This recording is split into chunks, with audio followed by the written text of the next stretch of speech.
Glasbeni utrip. Spoštovane, spoštovani, lepo pozdravljeni. Glasbeni utrip tokrat v ospredje postavlja balet.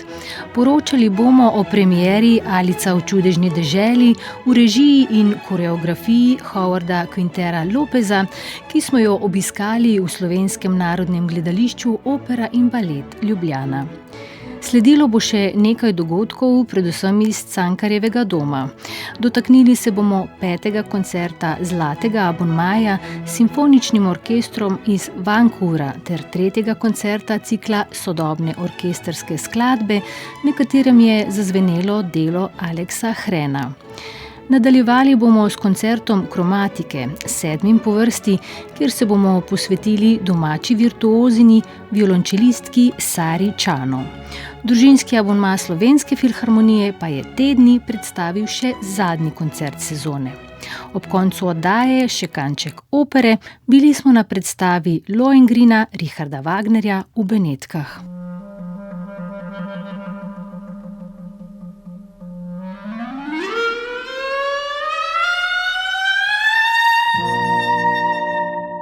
V fokusu. Na odru SNG Opera in balet Ljubljana je premiero doživel balet Alica v čudežni deželi v režiji in koreografiji Howarda Quintera Lopeza. Uprizoritev po motivih znamenite zgodbe Lewisa Carrolla gledalca popelje v pravljični svet nenavadnih srečanj, preobrazb in izrazitih likov, ki jih glasbeno oblikuje orkester SNG Opera in balet Ljubljana pod vodstvom dirigenta Simona Dvoršaka.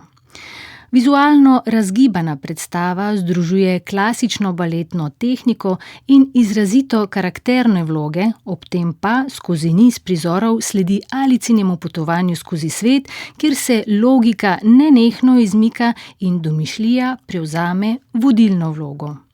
Kako ta bogata literarna predloga zaživi na odru in v kolikšni meri predstava izkoristi njen interpretativni in koreografski potencial, pa v prispevku Katje Ogrin.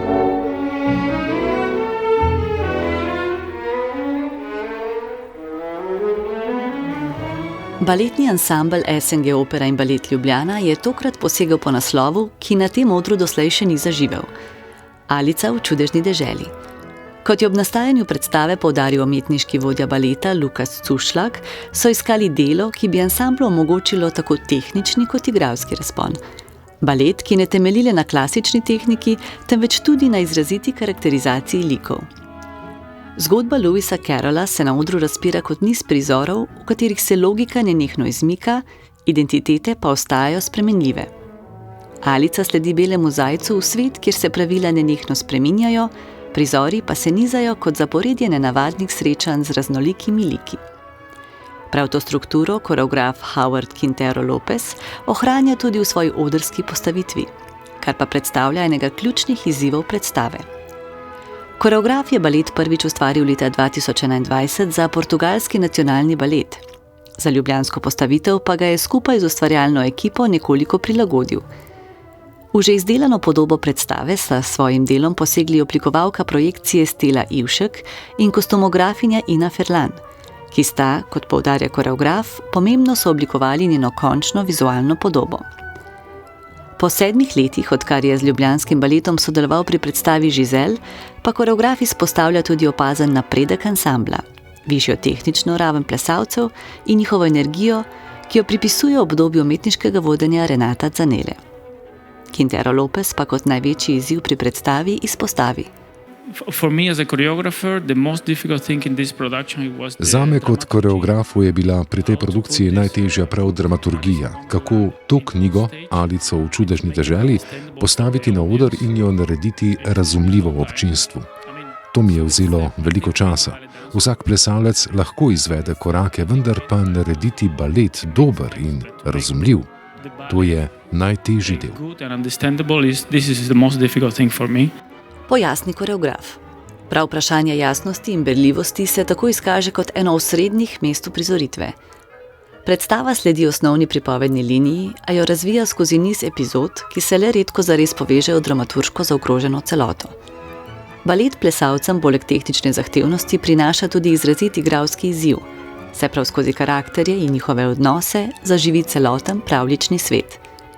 Naslovno vlogo Marin Ino oblikuje z lahkotnostjo in notranjo zbranostjo, ki presega zgolj otroško naivnost.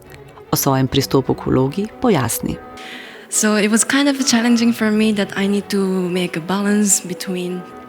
Torej, kako najti ravnovesje, je bil zame na nek način izziv.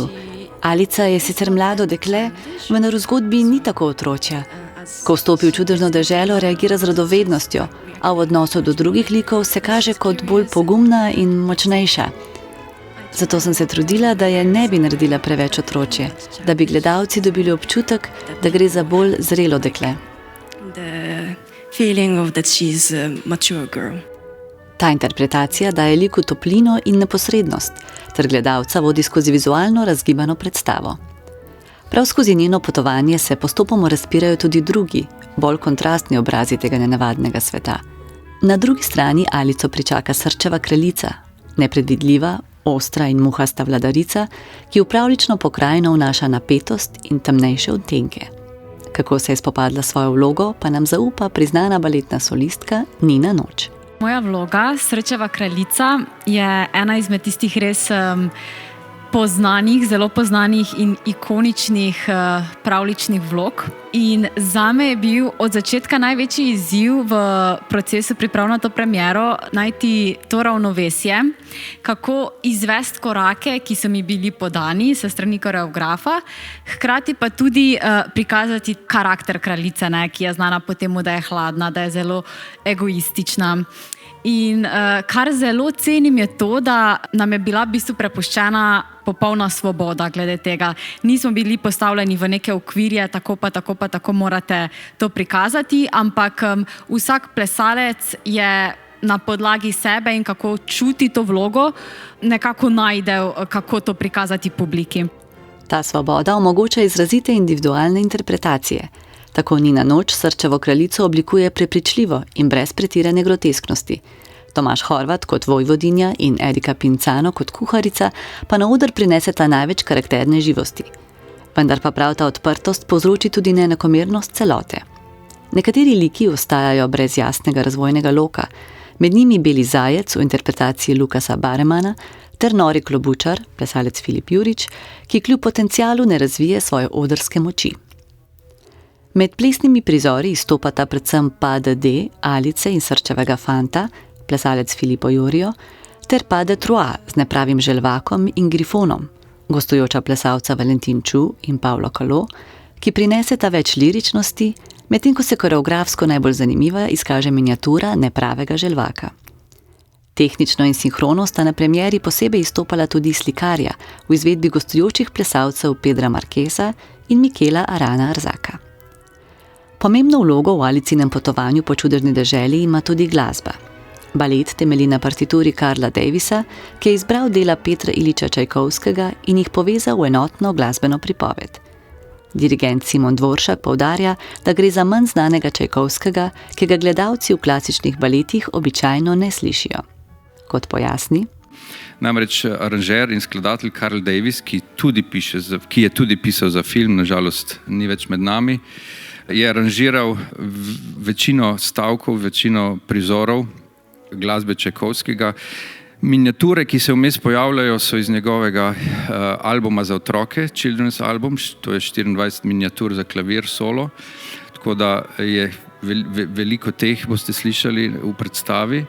Nekaj odlomkov iz dobro poznane in zelo uspešne operne predstave te hiše Ivane Orleanske. Potem so odlomki iz Hamleta in Nevihte, to sta dve koncertni uverturi Petra Iliča Čajkovskega. Potem nam zelo neznana opera Opričnik. Iz Opričnika je cela plesna scena iz opere. In pa mogoče najbolj znan stavek, ki ga boste slišali, to je Veliki valček iz Prvega dejanja, je pa tretji stavek iz njegove simfonije številka 5.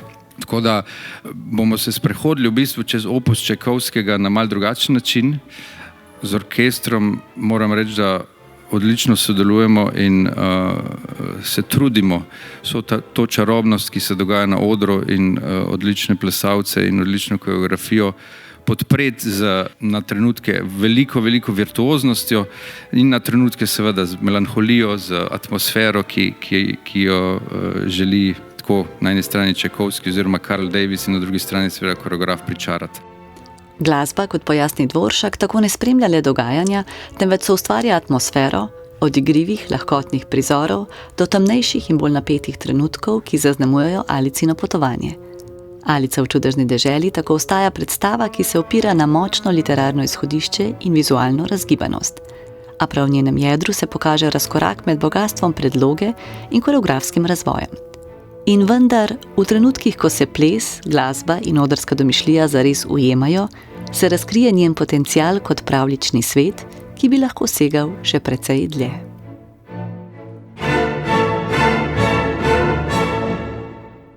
Prejšnji ponedeljek, natančneje 13. aprila, je bil v Galusovi dvorani Cankarjevega doma 5. koncert za Zlati abonma. Simfonični orkester iz Vancouvra je pod vodstvom nizozemskega dirigenta Ota Tauska izvedel novo delo kanadskega skladatelja Samija Muse, himno za orkester Ad Gilis Deda in drugo simfonijo Sergeja Rahmaninova. Kot solistka se je v koncertu za violino in orkester opus 14 Samuela Barberja predstavila violinistka Arabela Steinbacher. Na koncertu je bila tudi Maruša Frelih. Simfonični orkester iz Vancouvra, ansambel z več kot 100-letno tradicijo, je svojo evropsko turnejo, na katero se je podal prvič v zgodovini svojega obstoja, začel s koncertom v Zagrebu in nadaljeval v Ljubljani. Pod taktirko dirigenta in glasbenega direktorja Ota Tauska se je predstavil z izborom izrazito čustveno obarvanega repertoarja 20. stoletja in sodobnosti. Pred glasbenim začetkom je občinstvo nagovorila glavna direktorica orkestra. Med drugim se lahko njene zahvale finančnim mogotcem, ki so omogočili gostovanje, razumejo kot del ustaljenega protokola, pa vendar so vsaj občutljivim dušam pustile nekakšen elitistični priokus. Velikopotezna napoved prve skladbe večera, himne za orkester kanadskega skladatelja mlajše generacije Samija Muse, ki je ob tej priložnosti sedel v občinstvu, je delovala obetavno. Skladatelj je v iskanju umetniškega navdiha za pisanje himne odpotoval v Gruzijo, delo pa nosi tudi gruzijsko ime Ad Gilis Deda, ki se razlaga kot mati, zaščitnica določenega kraja ali prostora.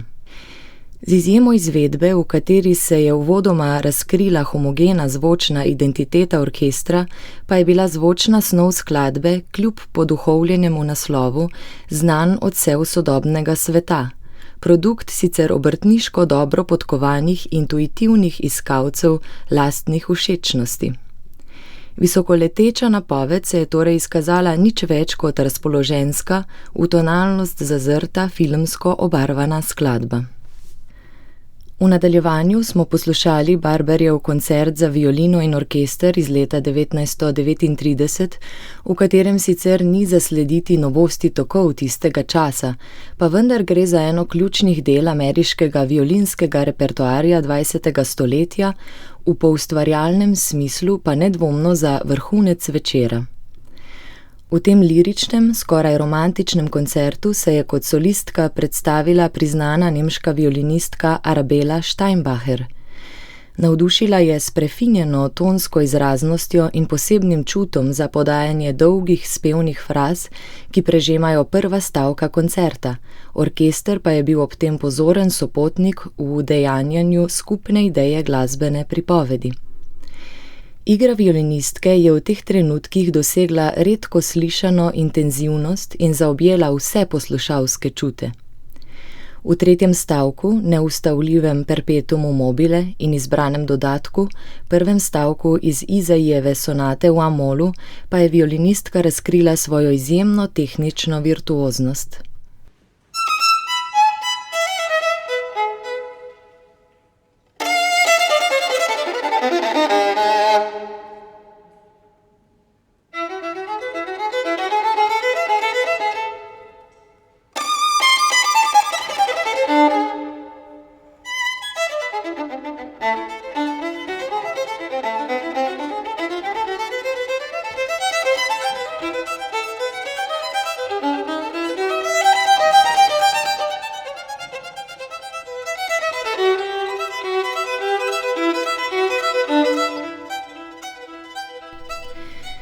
Koncert je sklenila druga simfonija Rahmaninova, ki je nastala v letih 1906 in 1907 po nekajletnem težavnem skladateljevem obdobju ustvarjalne negotovosti, ki je sledilo neuspehu njegovih simfoničnih začetkov. Ta razcvet, ki ga je ob pripoznanju doživel z drugo simfonijo, je razkošna zvočna tkanina neprekinjenega toka široko razpetih melodij, ki jim ni videti konca. Dirigent, ki je k delu pristopal precej racionalno, je spretno gnetel in razpenjal glasbene loke skozi patos te simfonične mreže.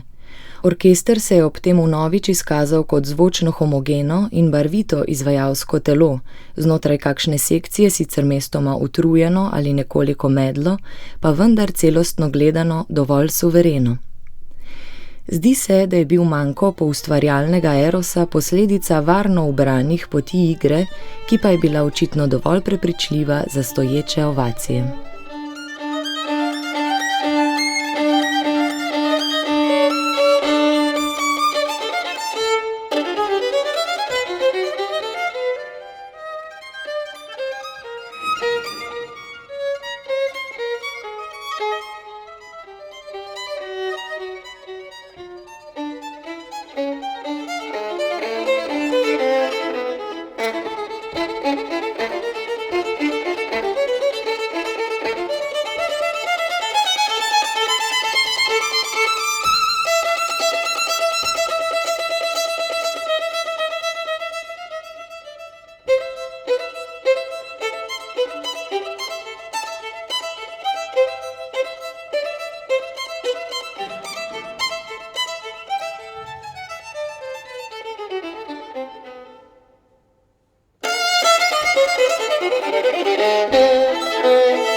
Pred tednom dni pa je Orkester Slovenske filharmonije v zaključku tudi s filharmoničnim zborom izvedel tretji večer cikla SOS, sodobne orkestrske skladbe. Ob starejšem delu, Čudežnem mandarinu Bele Bartoka in dveh že dobro uveljavljenih skladateljskih imenih evropske sodobne glasbe je izstopala ambiciozna nova skladba mladega slovenskega avtorja Aleksa Hrena. To in cel večer ocenjuje Primož Trdan.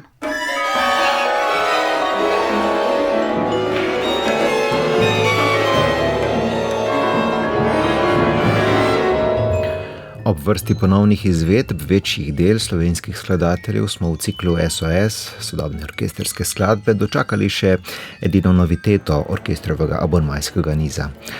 Aleks Hren, ki po študiju kompozicije v Ljubljani z magistrskim študijem nadaljuje v Kölnu, je ustvaril delo Arcing Seats, ki v marsičem presega študentsko skladbo.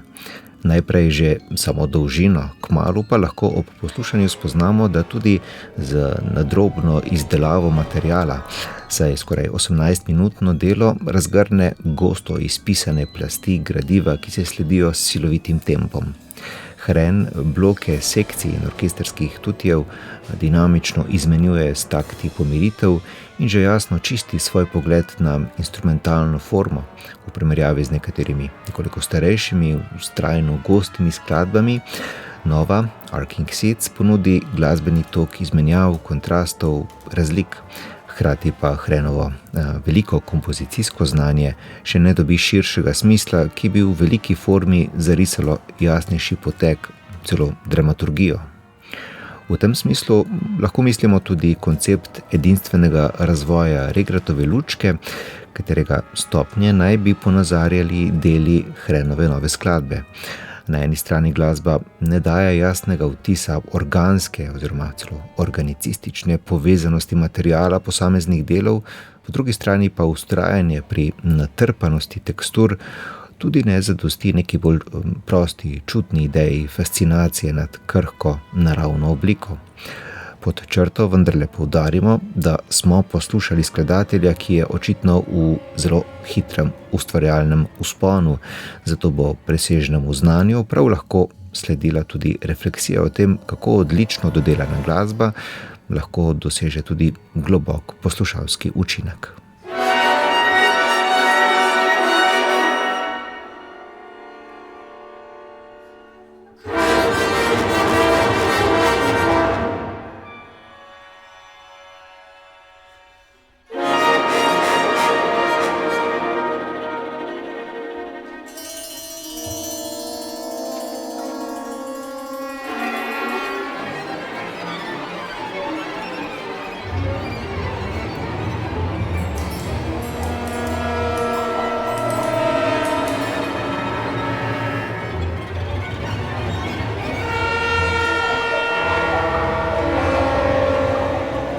Pred orkester Slovenske filharmonije se je vrnil velik poznavalec sodobne glasbe, dirigent Mihael Wendeberg, tokrat tudi kot pozoren in komorno odziven pianist v skladbi Panorama Fiego Izabel Mundry za klavir in mali klasicističen orkester.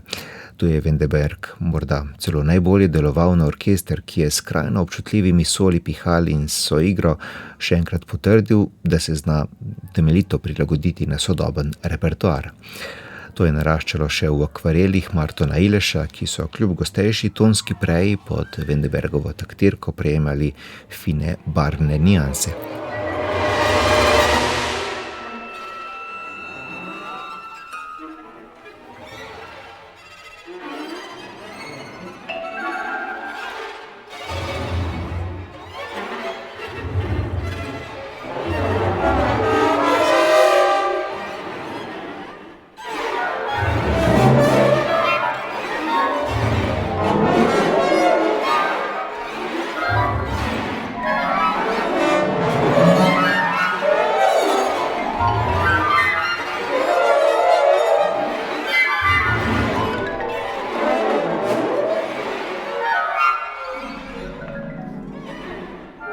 Nekoliko drugače pa je deloval starejši del programa, v drugem delu glasba Bartokove baletne pantomime Čudežni mandarin. Bartokov značilno temen orkester, ki pogosto zveni v nejasnih srednjih legah, ob tem pa v predirljivih visokih kontrastih, s filharmoniki in gostujočim dirigentom ni uspel dobiti prave zvočne širine in bogatstva. Poleg tega smo slišali premalo dodelane sole, trobil in pihal, na koncu pa glasbeno izvedbo, ki bi bila pred več leti povsem solidna, ni pa dosegla v trenutno zares visoke ravni izvedb v večerih cikla sodobnih orkestrskih skladb.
Ostajamo v Cankarjevem domu, kjer je bil v četrtek tudi 7. koncert cikla Kromatika. Simfonični orkester RTV Slovenija je pod vodstvom šefa dirigenta Lija Kvokmana pripravil spored, katerega prvi del je osvetlil poljsko glasbeno ustvarjalnost. Po izvedbi Orave Vojčeha Kilerja se je v koncertu za violončelo in orkester Vitolda Lutoslavskega kot solistka predstavila slovenska violončelistka Sara Čano. Drugi del večera pa je s simfonično pesnitvijo Richarda Straussa Smrt in poveličanje zvenel v duhu nemške pozne romantike. Komentar koncerta je pripravila Klara Žnideršič. Glasbeni večer se je začel z utripom poljskih tater, ki ga je v skladbi Orava za godalni orkester mojstrsko upodobil Vojčeh Kiler. Delo s svojim nenehnim ponavljanjem ritmičnih vzorcev in postopnim zgoščevanjem teksture spominja na minimalizem Kilerjevega sodobnika Filipa Glassa, hkrati pa mu dodaja melodični ljudski pridih, ki so ga godalci pod Kvokmanovo zanesljivo taktirko lepo poudarili. Vlogo koncertnega mojstra je prevzel Sreten Krstič, ki pogosto gostuje v našem radijskem orkestru. Njegovo vodenje je bilo živahno in energično, čeprav začetek ni minil čisto brez zapletov. Mala zasedba, ki skladbo začne, je sicer vstopila usklajeno, v izpostavljenem dialogu pa se je pojavilo nekaj ritmičnih razhajanj. Glasbeniki so se hitro uskladili in ko se jim je pridružil še preostali del ansambla, natančneje izvedli bogat razpon tehnik iz Kilerjeve partiture. Z zaporednimi vstopi dvojic se je dinamika brez izrazitega izstopanja iz uravnoteženega zvočnega toka naravno stopnjevala vse do silovitega sklepnega vzklika.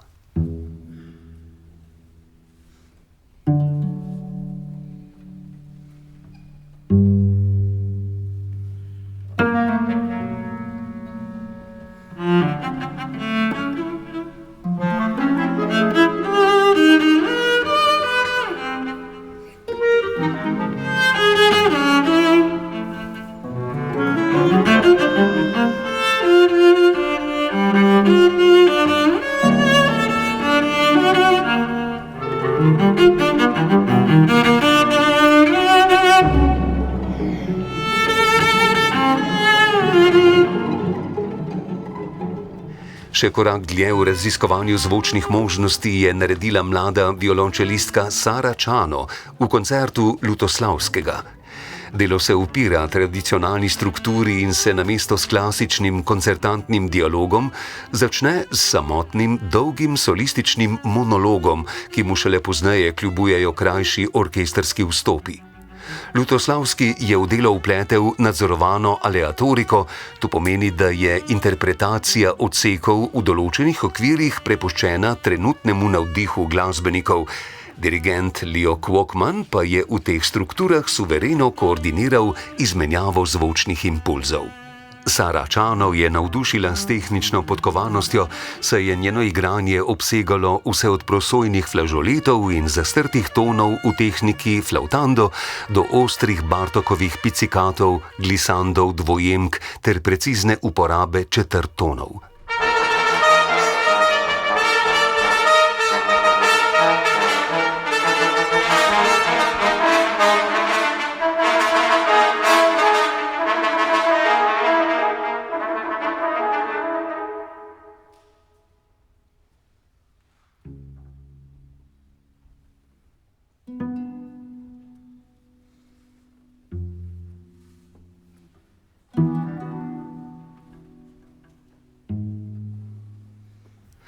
Pozornost je pritegnilo tudi prehajanje zvočnih barv orkestra v trenutkih, ko je dopolnjeval solistične akcije in smo namesto jasnih vstopov posameznih sekcij občutili mehko prelivanje tonskih odtenkov. Po pričakovanjih so bila predvsem trobila in tolkala v svojih zvočnih izbruhih izjemno učinkovita, je pa ta orkestrska silovitost nekajkrat zakrila solistko, ki ji je v gostejših strukturah zmanjkalo nekaj izrazitejše prezence. Vseeno je bil njen nastop dokaz virtuoznosti, ki jo redno potrjuje tudi na mednarodnih tekmovalnih odrih, Tehnično suverenost pa je Sara Čano še bolj poudarila v dodatku z variacijami na Paganinijevo temo Hansa Bottermunda v priredbi Janoša Štarkerja. Kompleksnost obeh del je sicer zahtevala veliko njene pozornosti, zato je bilo v interpretaciji čutiti manj sproščenosti, toda mlada violončelistka je dokazala, da prihodnost slovenske glasbene poustvarjalnosti ostaja v dobrih rokah.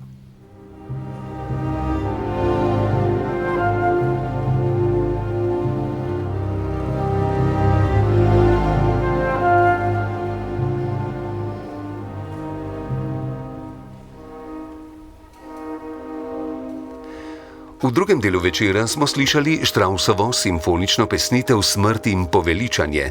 Gre za razkošno orkestrirano delo, pri katerem pa je zaradi nasičenosti z glasbenim gradivom potrebna izjemna koncentracija pri ohranjanju dramaturških lokov.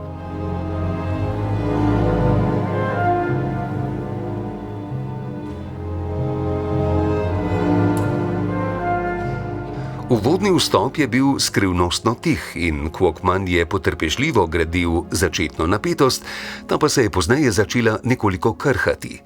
V sicer usklajeni pihalni sekciji je pri več intonančnih netočnostih tokrat vodil fagot, medtem ko so se melodije v flavtah prepletale lepše. Tudi solistični nastopi, predvsem preplet med prvo violino, violo in violončelom, so bili muzikalni, sekcija tolkal pa je trdno podprla ključne dramatične vrhunce. Rogovi, ki so pri Straussu pogosto ključni nosilci herojskega naboja, so bili v odsekih apasionata skoraj preveč strastni, saj je silovitost občasno načela čistost zvena. Z zgoščanjem glasbene snovi in naraščanjem glasnosti je bilo v orkestru čutiti upad zbranosti, ki se je izražal v surovem tonu. Čeprav so bila dinamična stopnjevanja dolga in dramaturško upravičena, so proti koncu izvedbe postajala nekoliko preveč razvlečena, konec pa so ošibile še intonančne netočnosti in ritmična neusklajenost.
V soboto je bil v Slovenski filharmoniji zadnji koncert letošnjega družinskega abonmaja Slovenske filharmonije.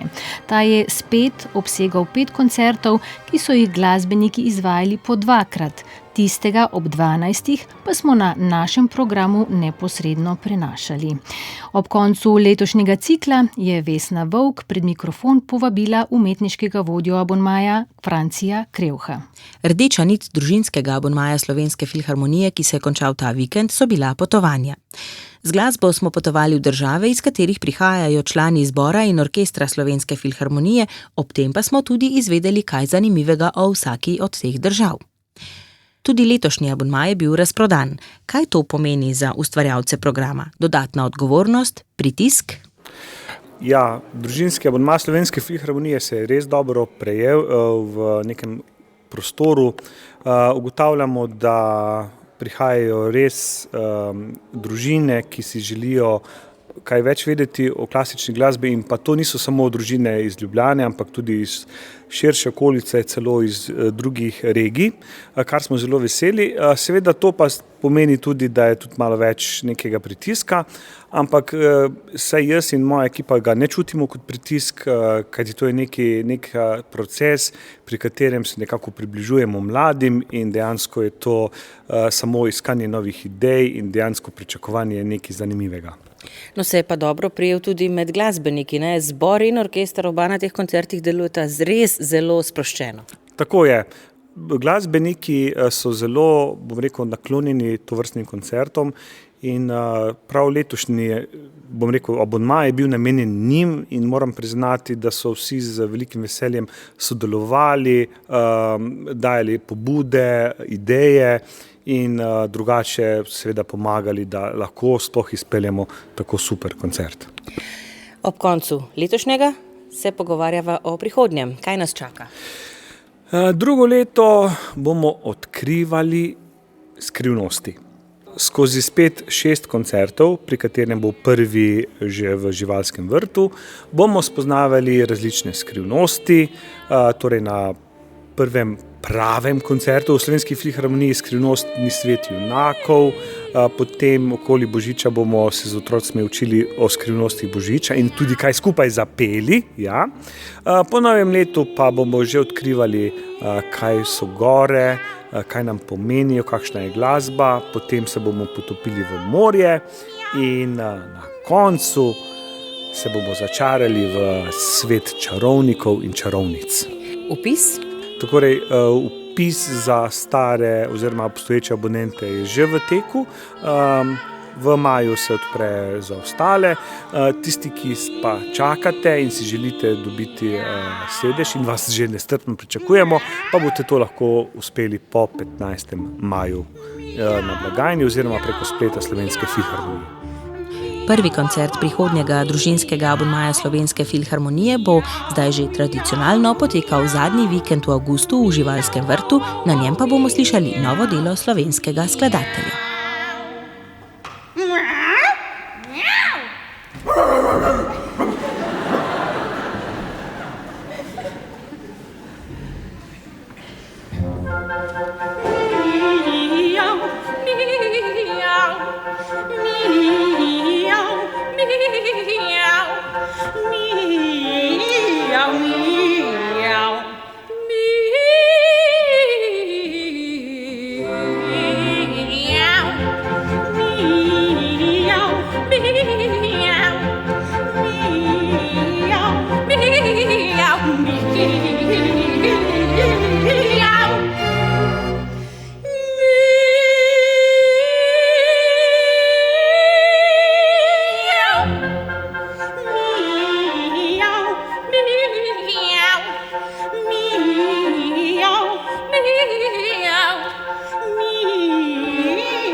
Takole se je z Rossinijevim mačjim duetom končala letošnja sezona družinskega abonmaja.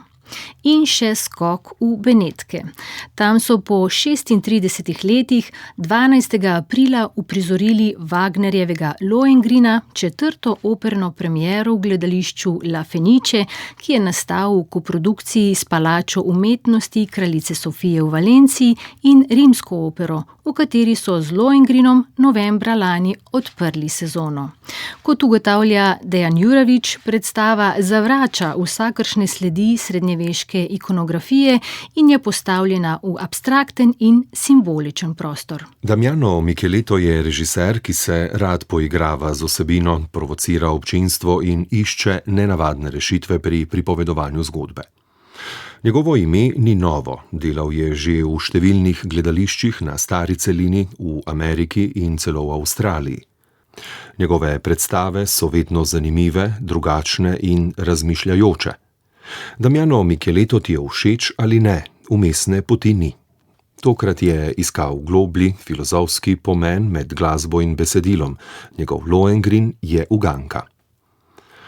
Stalnim sodelavcem, scenografom Pavlom Fantinom, sta dogajanje uvrstila med veliko ukrivljeno leseno steno, nevtralen prostor, ki se izkaže za vizualno in miselno strukturo, v kateri prevladujejo predmeti, nabiti z evokativno močjo. Kad, napolnjena z vodo, majhna bela krsta, ki namesto telesa razkriva le labodje perje, in predvsem motiv jajca, ki je v središču predstave kot metafora za izvor, skrivnost in dvom. Jajce je sprva črno in zaprto, to predstavlja še nerazkrit izvor Lohengrina, v tretjem dejanju pa se, ko z vrha odra kaplja tekoče srebro, obarva v srebrno. Jajce se takrat razbije in razkrije resnico, izvemo, kdo je Lohengrin. Vendar resnica ni osvobajajoča in Elza izgubi vid. Resnica v režiserjevi viziji ne tolaži niti ne varuje, temveč zaslepljuje.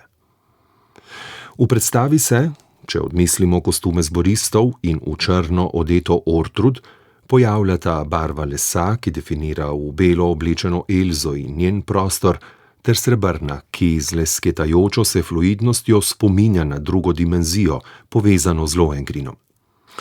V tem dialektičnem vizualnem odnosu se dotikata dve vesolji, ne da bi se kdaj zares združili. Igra luči Alessandra Carlettija postopno razgalja like ter razkrije resnico, ki se iz temne prelevi v belo barvo.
Richard Wagner je si že prevzel iz staronemških religioznih mitov s poudarkom na simboličnem ozadju.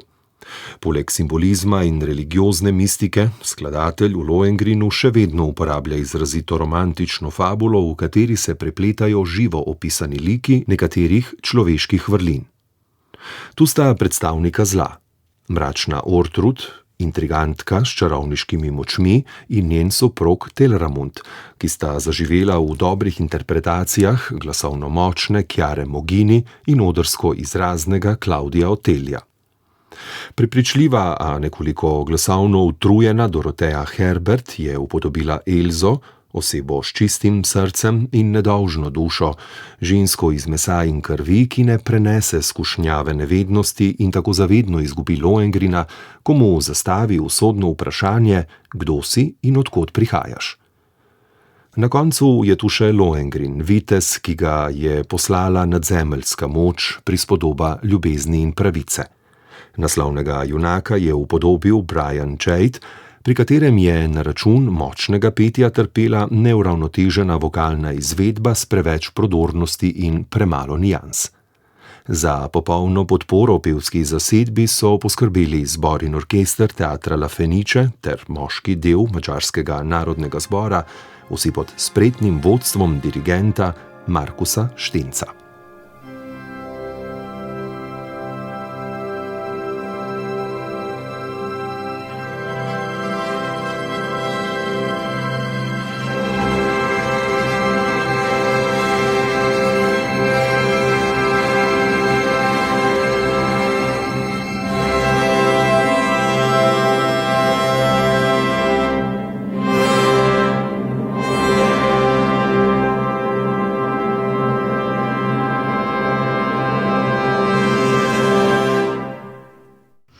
V Benetkah pa je bila danes tudi naša zadnja postaja.